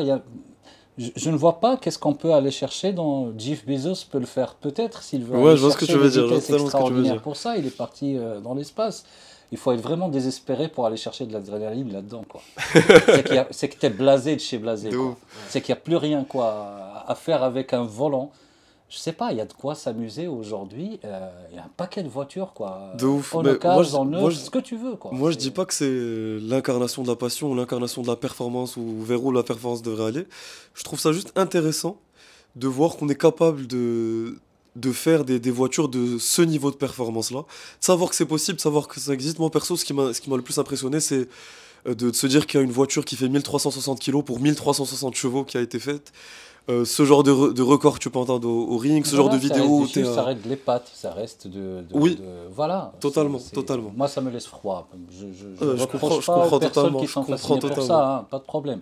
C'est Mais juste que ça me laisse pour, froid, mais à mort, quoi. Pour revenir sur toi qui disais sur où est partie l'automobile, ou pour toi, pour s'en tomber sur Louis, c'était mieux avant, ou Ahmed qui disait oui, c'était mieux avant. C'est mieux avant. Moi, personnellement, je suis... Ah, c'est juste différent, c'est comme tout le reste. Hein. Ouais, c'est ça, Voilà, c'est c'est ça. tout, c'est tout. Mais aujourd'hui, du coup, dans le monde qu'on a aujourd'hui, si vous deviez là tout de suite sélectionner 3 voitures, je dirais allez, une généraliste et au moins une sportive, qui pour vous, moderne. Mmh. Après, on reviendra un peu à la belle époque. À quoi vous penseriez? Une voiture qui puisse servir tous les jours et se faire Voilà. plaisir, BMW M3, une E36 ou une E46. Ça, la E36 surtout, c'était la première. 3 litres 2, 320 chevaux. Ça peut servir tous les jours. C'était des performances à l'époque de supercar. Ah, moi, je te parle encore plus moderne que ça. Là, t'es direct allé en Youngtimer. Là, c'est Non, déjà bah, ERS, comme on dit. Actuellement, il n'y a pas grand-chose. Il y a 911 peut-être, une Touring. Ouais. Pour garder un petit peu le côté puriste, voilà. On est en train de passer Hicham bien comme il faut. Non, du tout, non, sérieusement, c'est pas... Non, vous êtes en train de me présenter comme le gars qui est anti-puissance, anti-machin. Non, pas du tout. Non, pas c'est du qu'il y a tout. de la puissance qui est utile, qui sert à quelque chose, et il y en a qui est juste là encore pour figurer sur une fiche technique, quoi. Fiche technique, voilà. bien sûr. Et faire des effets d'annonce, et ainsi de suite. C'est ça un petit peu ce qui mérite un peu. Et je préfère quand justement il y a de l'inventivité quelque part pour sortir quelque chose de pas grand-chose. Tu vois, je suis plus fasciné par ce que fait Renault avec Dacia que ce que Koenigsegg fait avec sa voiture à 3000 chevaux. Tu vois, vraiment, Okay. Ouais, vraiment. Ça. C'est beaucoup plus de réflexion, comment dire, d'inventivité, de vraiment faire ce qui n'a pas été fait et que même Volkswagen n'arrive pas à imiter jusqu'à aujourd'hui. Tu vois, disons les choses telles qu'elles sont. C'est qu'aujourd'hui, on arrive à fabriquer une voiture qui est quand même fiable, plutôt confortable, la Sandero la dernière, plutôt très bien équipée, pour un prix qui est quand même hyper accessible, quoi. Je trouve que c'est une performance, parce que l'inverse c'est beaucoup plus facile, hein, Bien sûr. de faire une Bien sûr. voiture, c'est ce que je disais tout à l'heure. Si toutes les voitures se vendaient à 2 millions d'euros, ben on peut y mettre tout ce qu'on veut. C'est à la limite un peu facile, quoi, à la limite. Tu vois. Après, oui, la puissance, bien sûr, c'est important dans une voiture, c'est sûr. Tu vois, c'est une voiture relativement légère, une propulsion de préférence. C'est ça. Juste ce qu'il faut, tu vois. Voilà, avec suffisamment de... Tu vois, par exemple, si la Giulia, bon, malheureusement, il y a juste la QV qui est très haut, il y a un petit trou entre les deux. Il y a la 2 litres Veloce qui est 280, pas mal. Ouais, pas mal. Voilà, il faut juste un petit truc un petit peu au-dessus, Ouais. ça pourrait être vraiment sympa. Cette voiture, elle est vraiment cool, Ouais, j'aime la beaucoup. Giulia Elle est bourrée de simple, défauts, la finition n'est pas géniale, la technologie embarquée, genre écran et machin, c'est pas... Mais je suis vieux, forcément. C'est sûr, non, mais Ça c'est me bien, pose non, aucun problème. je suis d'accord Quand on pour voit ton un petit choix. peu les Ouais. écrans dont tout le monde est fier aujourd'hui, ce qu'il a sur la Mercedes EQS, une grande sur un mur un petit peu avec plein d'écrans, sur la Renault Mégane E-Tech et l'Austral qui vient de montrer aujourd'hui, tu as une sorte de... Je ne sais pas comment qualifier ça. Je ne sais pas. C'est bizarre. Moi, c'est bizarre. Je ne suis pas anti-technologie, mais alors pas du tout, quoi. Je suis un early adopter de l'iPhone. Ça va pas très longtemps. Mais c'est juste qu'au bout d'un certain moment, voilà, c'est pas ça. Ça ressemble de plus en plus à un outil. D'ailleurs, les voitures, on les présente plus au CIS aujourd'hui. C'est ce que tu disais. Sur ce plan, je te rejoins un petit peu, qu'il sort un petit peu de sa partie mythologique pour rentrer davantage dans sa partie... Enfin, la seule mythologie qui reste à l'automobile aujourd'hui, c'est la technologie. Parce que toute la partie liberté, toute la partie rébellion, toute cette symbolique qui était là n'existe plus aujourd'hui. Et même la partie kiff-plaisir n'est plus là tellement. Donc, pour revenir un petit peu derrière, oui, une Giulia un petit peu plus puissante. Ou une BMW série 2, pas la nouvelle, l'actuelle, quoi. Okay. Ça, c'est cool, c'est petit. Ou même la série 1 à la limite. La série 1 coupée, c'était pas mal. Ouais. Avec sa forme un petit peu qui rappelle la 2002. C'est ramassé, c'est possible de partir en voyage avec. C'est petit, c'est suffisamment puissant pour pas très cher. Ouais. Et ça bouge pas mal. C'est un beau comportement, une série. Ah oui, voilà, c'est des propulsions, forcément, c'est un petit peu plus cool. Même si aujourd'hui, il y a beaucoup de béquilles électroniques un petit peu qui te gonflent, c'est possible de les déconnecter sur certaines, mais voilà, ce genre de voiture, il y a moyen de s'amuser encore, et pour pas cher. Et pour pas cher entre nous, vraiment. Et toi, dans les modernes, du coup, tu dirais quoi? Moderne, 308 GTI. 308 GTI? Ouais. J'ai vraiment kiffé. J'ai la Mégane RS, la toute dernière. La 4, ouais. La 4. Je roule très peu avec. J'ai fait un road trip jusqu'à Hoceima. Ok. T'as kiffé en virage et tout? Eh bien, écoute, justement, j'y suis parti pour être dans la partie dans les virages, par le Rif, évidemment, de nuit. Je me suis dit, comme ça, je vais me faire vraiment plaisir. Très peu de circulation. S'il y a quelqu'un en face, on va le voir arriver. Bon, c'est cool. La voiture, elle a le four control, donc les roues arrière directrices. La voiture est tellement performante, elle a réussi à me faire vomir. Ah ouais. La 308, par exemple, un virage, je le passe à 80, tu arrives, tu sens que tu es un petit peu à la limite, c'est cool. La Mégane, elle y passe à 100. Mais là où elle passe à 100, moi, ça me donne des... C'est toi qui encaisse léger. Ah oui, justement. c'est Voilà, moi. toi qui te déplaces à la Et place. elle te dit, moi, je suis encore là. Vas-y, tu peux y aller, tu peux y aller, tu peux y aller. Et ça devient vraiment aberrant, indécent. Attaquer un virage où tu as très peu de visibilité à 100, tu te dis, c'est fou. Ouais. La voiture, elle dépasse largement les limites de l'être humain, les limites de la route. Ça sert plus à rien. Très franchement, ça sert plus à rien. En plus, elles sont toutes proposées avec les boîtes EDC. C'est de très bonnes boîtes, elles sont super. Totalement. Manque d'émotion. Voilà, donc la Mégane, elle est la plupart du temps au garage, là elle sort très très peu, et même les road trips, je sens pas ce plaisir que j'avais avec la Polo. J'ai fait des road trips. La Mégane 3 RS. Là, mais la C'est un petit peu sauvage, Ouais, un petit peu roots.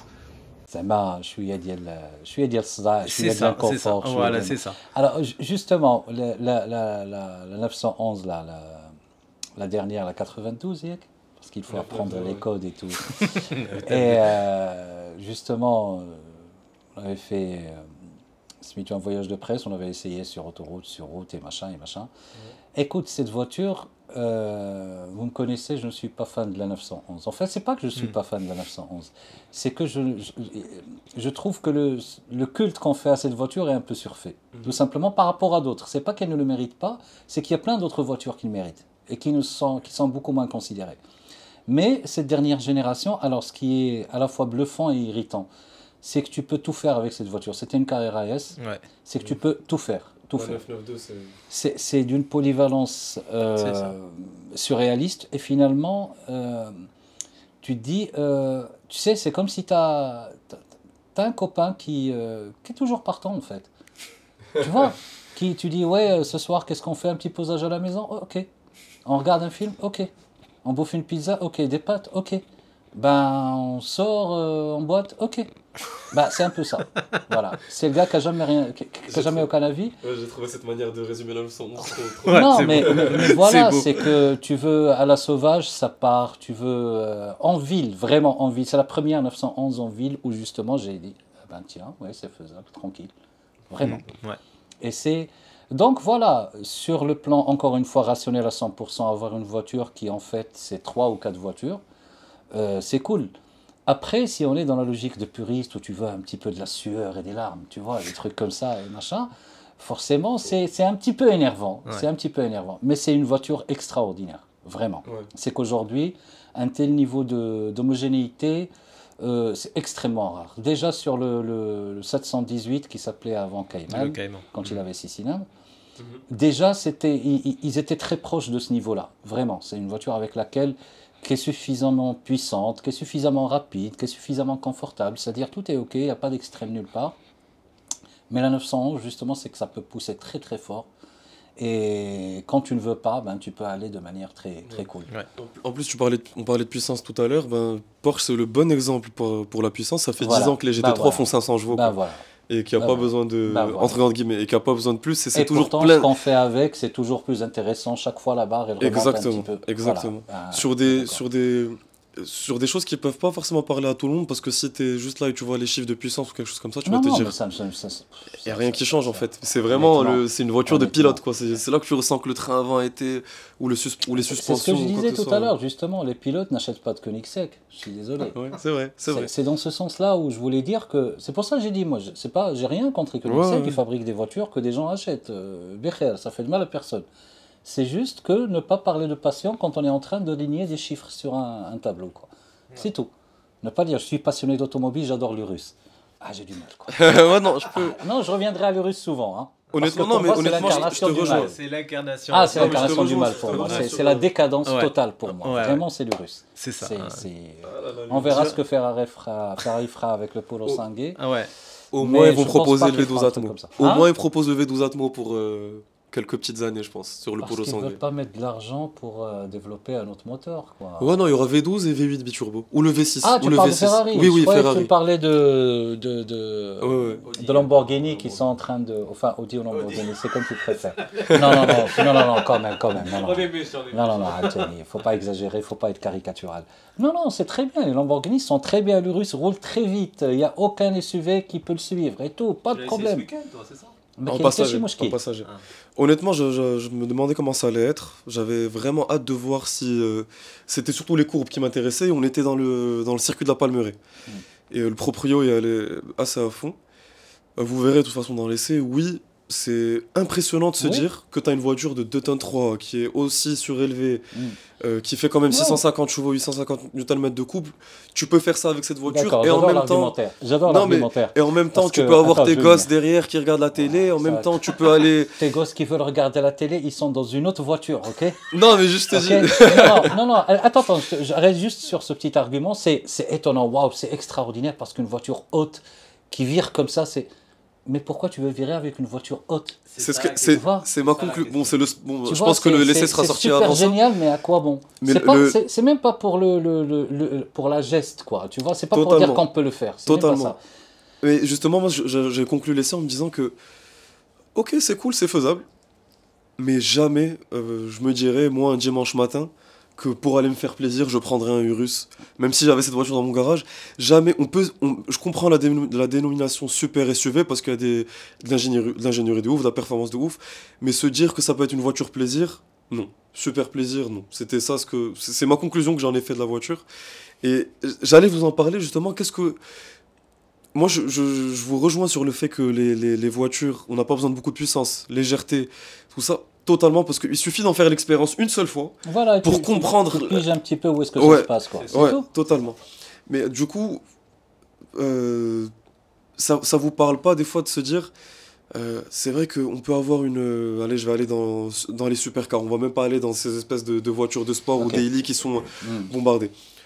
Tout de suite, j'ai la Pista qui me vient en tête, par exemple. 720 chevaux pour à peu près 1300 kilos, Ouais. des performances de malade mental. Oui.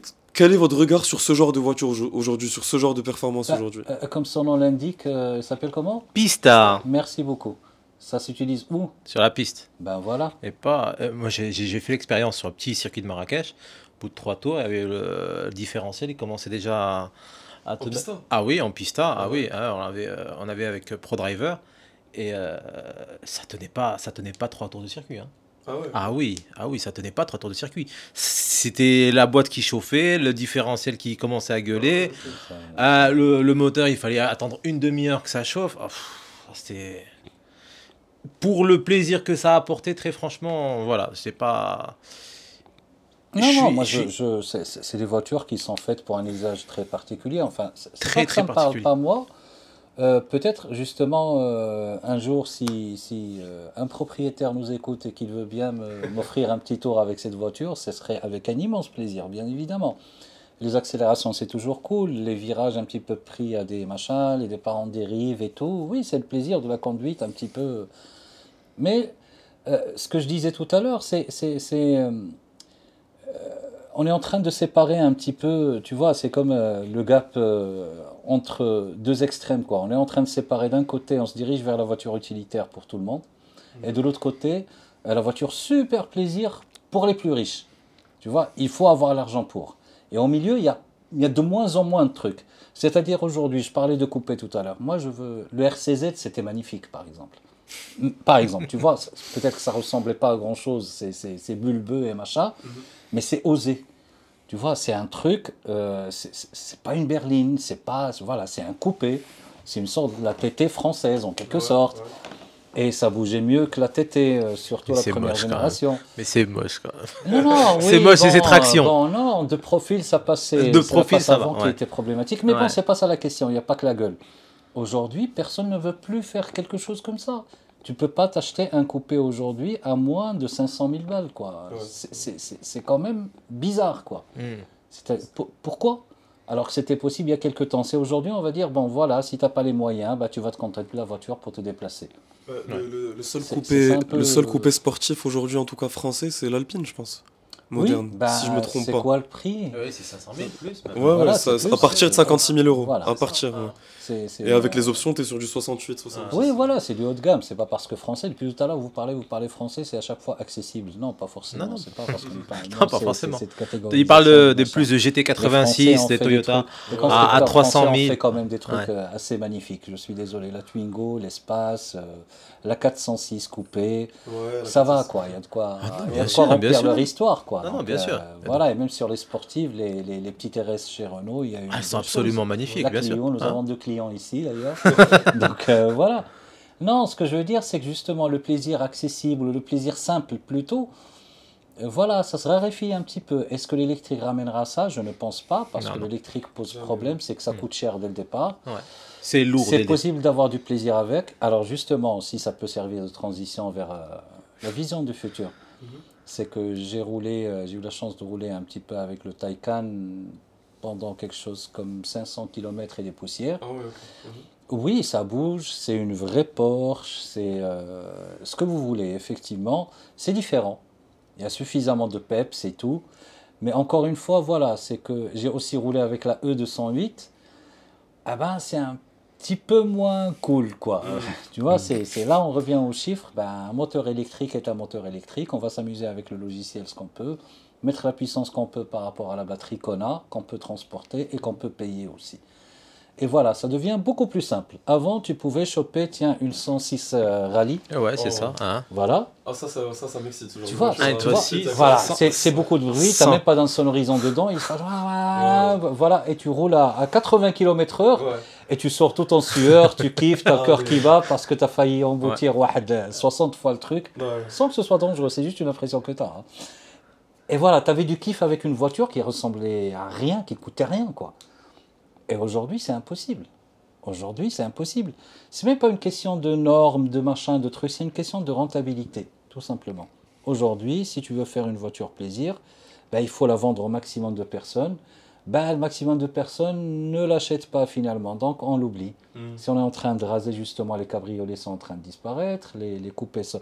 Mercedes, on arrive à fusionner les deux. La MG GT et la SL, aujourd'hui, ça va être la même voiture. Ouais, c'est vrai. Mercedes qui fait ça. Sur deux mots- sur un BMW modèle qui iconique. veut virer la série 8 coupé, qui veut virer la série 4 et n'avoir qu'un seul coupé GT en plus qui s'appellera série 6. Si ces constructeurs-là n'arrivent plus à assurer la survie économique d'un coupé, qui peut le faire?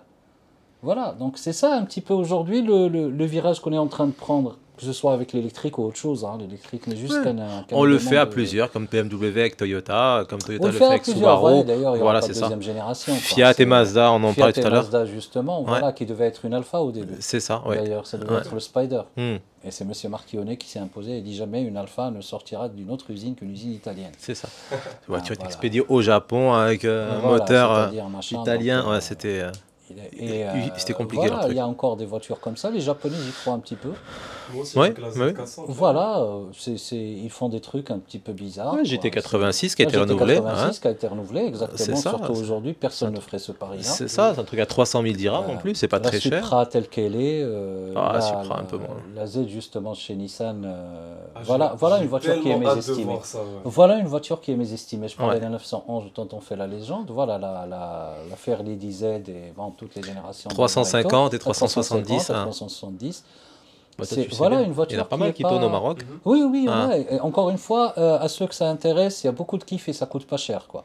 Vraiment. Là, encore une fois, Dans le les côté boîtes, très une élève costaud. d'Alan. Dans les vaches, exactement. Comment Vignette 8000 balles. 8000 balles, la C'est- vignette. C'est pas mal de. C'est un autre débat encore, ça coûte pas cher ça- sur le prix d'achat, mais Ben faut oui. le budget après. D'accord, bah Chnou, il faut acheter quoi alors? Une 2 litres turbo? Une Mazda MX-5.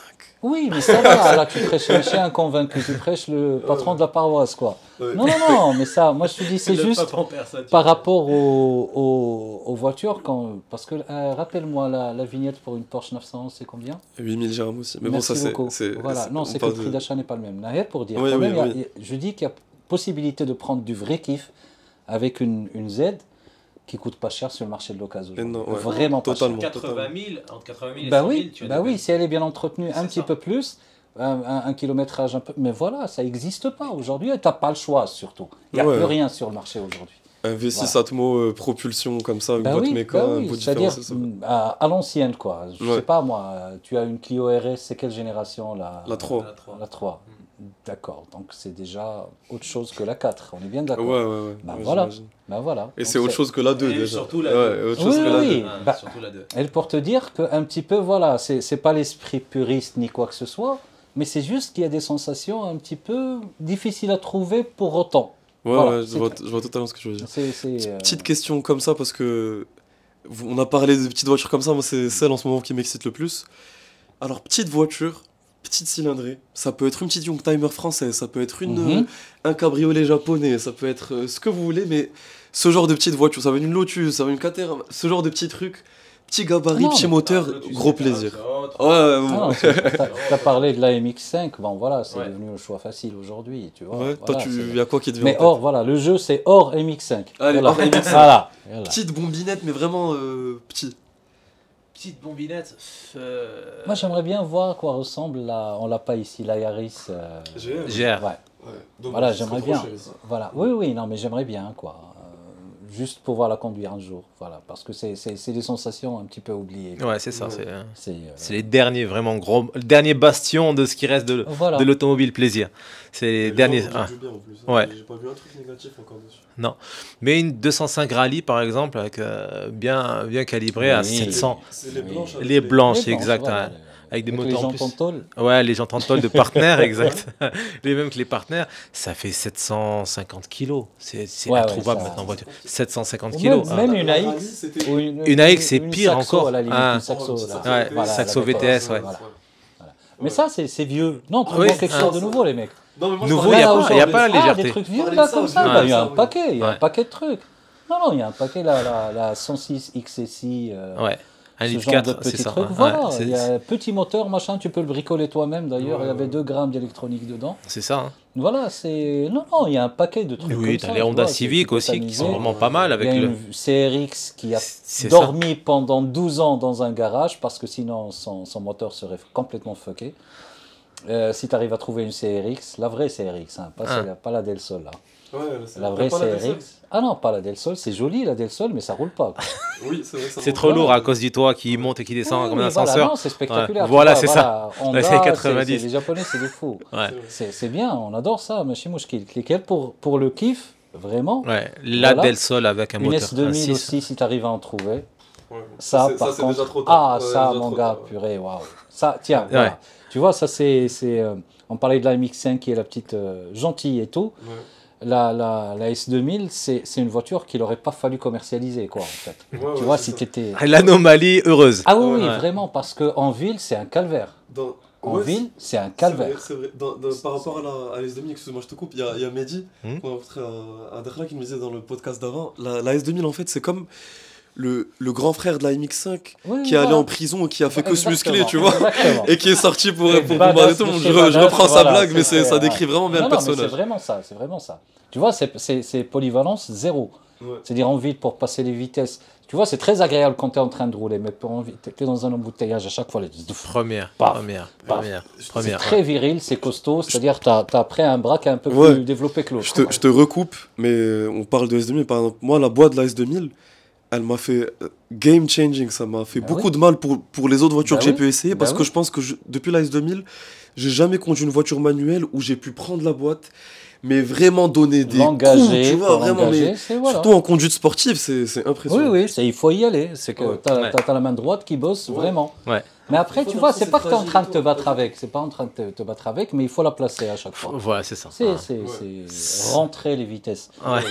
Ça Mais, fait- mais elle rentre avec plaisir, tu vois. Oui, tu oui, sens un truc non, super parce que le solide. guidage, il est nickel. Ouais. Le guidage, il est nickel. C'est juste que c'est un peu dur et il faut y aller.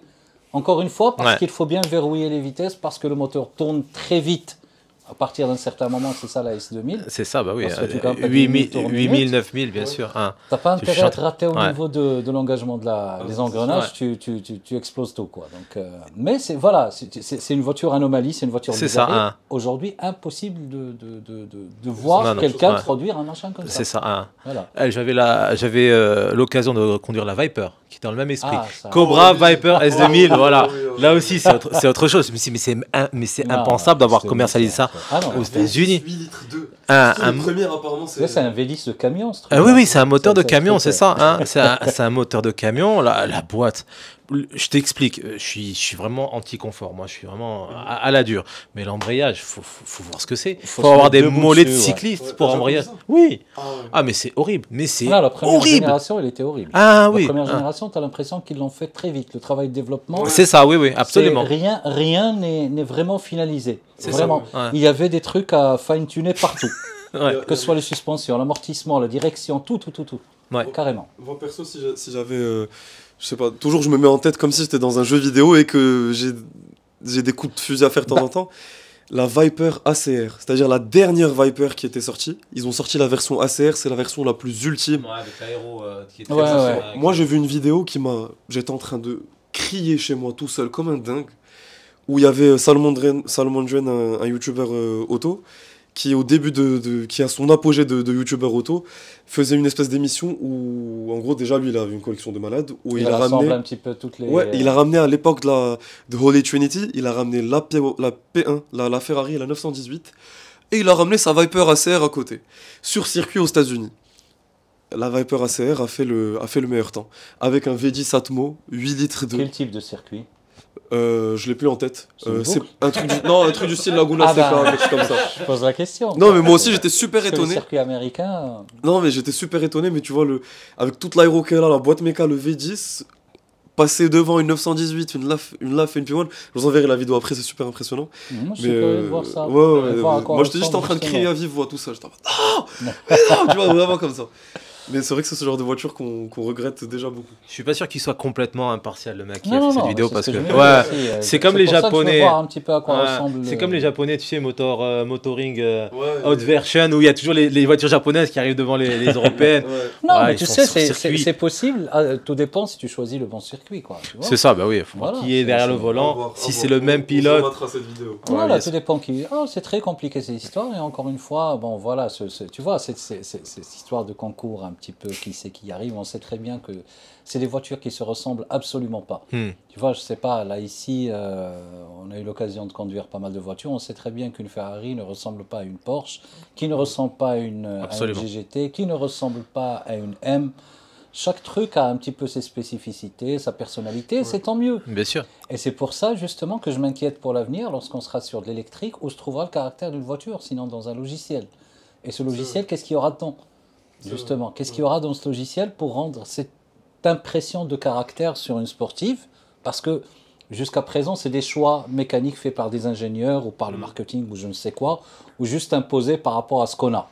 Ouais. Tu vois, voilà. Quand tu vois les M qui font des moteurs spécifiques, chez AMG, c'est des gros machins à chaque fois. Ils sont passés après la suralimentation, après avoir été dans la grosse cylindrée, plus la suralimentation, plus des vérins sur les suspensions. Bon, machin. Et aujourd'hui, on va se retrouver pratiquement avec des skates, quoi. Tu vois, ça s'appelle déjà comme ça. Une base commune, avec des batteries dedans qu'on peut changer justement selon la capacité. Les moteurs aussi qu'on peut changer. Mais un moteur électrique, c'est très linéaire. Hein. Il fait rien d'autre. Hein. Il n'y a pas de vitesse, il y a quoi que ce soit. On peut créer des vitesses de manière Mais artificielle. c'est artificiel. ouais, C'est-à-dire pas- commencer à composer une sorte de Lego. L'idéal serait que justement que je débarque avec ma voiture, je leur dis tiens, est-ce que je peux avoir le logiciel qui correspond à la 911, un autre qui correspond à la M3, un autre et foutre ça pour avoir le caractère de tel ou tel sur les accélérations, sur les montées en régime, même si c'est pas de la même manière et tout.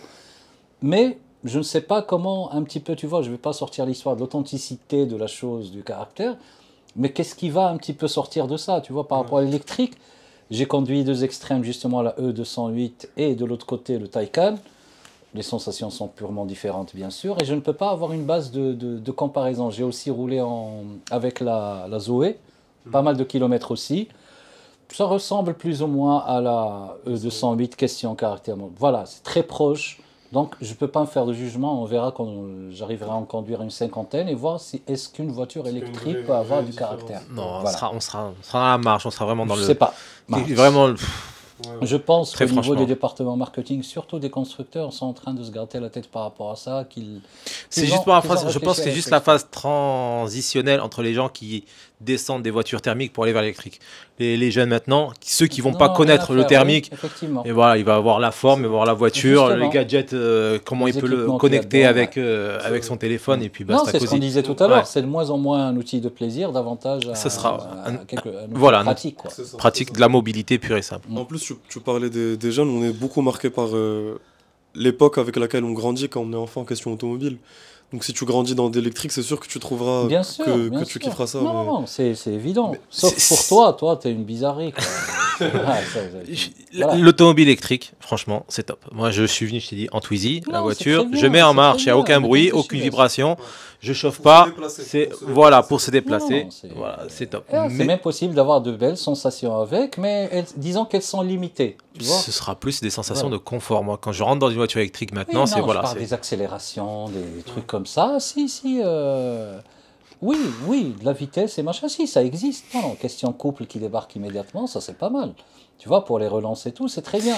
Mais justement, le faisceau de sensations est très limité parce que tu éjectes le bruit, tu éjectes les vibrations, tu éjectes les montées des tours, un petit peu, tu éjectes le passage de c'est vitesse. ça. Bah, c'est en train un petit peu primordial. de. Voilà, c'est en train de sauter. C'est là que je vais te Voilà. rejoindre. Tu as conduit les extrêmes, moi on conduit encore plus les extrêmes. Moi, c'est de la Twizy, je suis passé à la Tesla, et la grosse. À Marrakech, une belle ligne droite, on a fait un 0 à 100, à côté il y avait une Ferrari pour donner le change, on a déposé la Ferrari. On l'a déposée, elle n'a pas vu le jour. Moi j'étais en passager et après en conducteur dans la Tesla, j'avais l'impression d'être dans une soucoupe volante. Il n'y avait aucun bruit, tu avais un léger sifflement, suspension comme tu as dit, c'est des vérins pneumatiques donc ça absorbe absolument tout, c'était une soucoupe volante. Quel plaisir j'ai pris. Voilà, je me dis waouh, c'est super, c'est beau, c'est technologique, c'est ce que tu veux, mais voilà, au final, il n'y a pas ce bruit, il n'y a pas cette vibration, il n'y a pas ce contact que tu as avec la voiture. Je suis totalement d'accord avec ce que tu dis après, et des fois j'essaie de parler j'essaie de me dire est-ce qu'on se prendra pas une grosse claque par le futur parce que avec le Taycan, avec la i40 M, quelque chose comme ça, la première sportive M de BMW, des choses comme ça, je suis en train de me dire oui, ok, on est en train de voir, non pas le iX, la i4, voilà. Ah, la i4. i4, La oui. i4M. Je suis en train de me dire, ok, on est en train de voir qu'au niveau ingénierie, c'est possible de faire des voitures performantes, même sur circuit électrique, parce qu'il y a Porsche en ce moment qui font leur école de conduite en Laponie avec les Taycan, le drift, Toi, t'as peut-être été obsédé le- par la Laponie. le circuit. Ouais. Non, mais parce que j'ai vu des choses en ce moment qui se sont faites là-bas, je Bah, trouve ça c'est vraiment super incroyable. froid là-bas, c'est tout. Mais au final, je pense a priori que ça rattrapera jamais ces émotions-là de mécanique, Écoute, de son, de passage de vitesse. Je vais faire un petit parallèle par rapport à ce que je disais tout à l'heure. Tu vois, j'adore les formules. C'est comme l'histoire de la voiture qui veut te faire peur et l'autre qui veut te séduire. Par rapport à l'histoire de SUV où je dis il y a deux manières de conduire une voiture, c'est être au-dessus ou dedans, justement. Voilà, une berline, un coupé, t'es dedans. Sur un SUV, t'es au-dessus. Et ça nous ramène à ces histoires de faire corps avec la voiture. C'est ça dont on parle là tout de suite, c'est cette histoire, lorsque tu es en train de te battre un petit peu avec un volant, lorsque tu ressens que le moteur, lorsqu'il est en train de vrombir, ben, toi aussi, un petit peu, tu as des trucs qui t'arrivent au poignet, un petit peu dans le dos. Lorsque tu freines, tu vois, c'est très physique. C'est un petit peu faire un petit peu corps et être dans la voiture, être avec la voiture. L'électrique, c'est surtout utiliser la voiture. C'est déjà, il y a une petite distance qui se place. Tout de suite, ouais. Voilà, très vite parce qu'il y a moins de contact physique. Tout est by wire d'ailleurs dans la voiture. Et donc, il y a moins de trucs vraiment en contact avec la route. Très peu de trucs. Et même le moteur qui ne fait plus de bruit, c'était le dernier lien que tu avais parce que ça vibrait. Parce que si tu pousses avec le pied, ben, ça vibre, ça bouge, ça fait du bruit et tu l'entends, ça te pousse. Là, c'est juste que tu appuies et tu freines, quoi. C'est très simple. Mais, je le dis encore, avec le Taycan qui est vraiment calibré pour ça, davantage que la Tesla, la Model S, qui quand même reste une berline sportive, mais plus berline, le Taycan, c'est fait pour que justement tu arrives un petit peu à prendre des petits coups de raquette de temps à autre, et des trucs, et même au niveau des trains roulants, c'est vraiment très pointu. Tu as l'avantage d'avoir les batteries dans le plancher, donc le centre de gravité est plus bas. Il y a quelques petits avantages, mais ça reste très lourd et, quoi qu'on en dise, relativement aseptisé par rapport au reste. Je suis descendu du Taycan, je suis monté dans la Panamera hybride et tu vois déjà la différence immédiatement. Je me dis que, ben tiens, oui, l'avenir est plutôt là. Tu vois vraiment que c'est plus refined. Je ne sais pas comment dire le terme électrique. C'est plus refined dans le sens où c'est plus vraiment plus ajusté. C'est comme il y avait moins de parasites. C'est vraiment raffiné, voilà, épuré. c'est vraiment, Vraiment. alors que tu as encore comment dire, ça vibre davantage dans la Panamera et tout. Du parasitage dans la Oui, par en quelque sorte. Par rapport, oui, c'est ça. C'est Ouais. malheureux de commencer à envisager l'automobile comme ça. C'est Ouais. que ce soit le moins de choses qui me dérangent. Même si, dans les faits, tu apprécies, mais il y a pas mal... Tu vois, je vais sortir un propos très sexiste. très très sexiste, mais vraiment, c'est pas, je ne fais pas de comparaison entre les voitures et les femmes. C'est juste comme je parlais tout à l'heure de l'ami, mais tu vois, tu as une épouse ou une petite amie un petit peu qui est très caractérielle, tu vois, qui est parfois, excusez le terme, chiante. Ouais. Mais tu vois, voilà, il se passe Caractériel, des choses, ça veut dire quoi. que le haut Il est se très passe haut des et le choses. bas est très bas. Voilà. Nous, on reste pas au C'est qu'il se milieu. passe Voilà. des choses. Ouais. Alors que sinon, si tu préfères, bah, tu as une petite amie ou une épouse qui est irréprochable. Voilà. On y revient toujours à cette histoire de caractère. Qui est irréprochable et machin. Au bout d'un certain moment, c'est un peu chiant. Ouais, t'es tout le temps au Sauf milieu, si il tu n'y a, lui pas ressembles, bien y a sûr. pas le groupe. Voilà. Il y a Au pas bout le d'un gros certain pic. moment, voilà, ça Non, mais bouge ça, pas. c'est- C'est un petit peu ça c'est une belle analogie. le trip. C'est que, mais on va vers l'électrique et j'espère que justement, comme tu l'as dit, qu'on aura quelques surprises à l'avenir, qu'ils trouveront le moyen de mettre un petit peu des épices, un petit peu de piquant là-dedans. Moi, je pense, bah, l'automobile, ça a 130 ans, ça a vécu une période, et que là, on est en pleine transition, ça va tout chambouler. Cette histoire de sportivité, de sensation, je pense que ça va carrément disparaître. Je m'explique.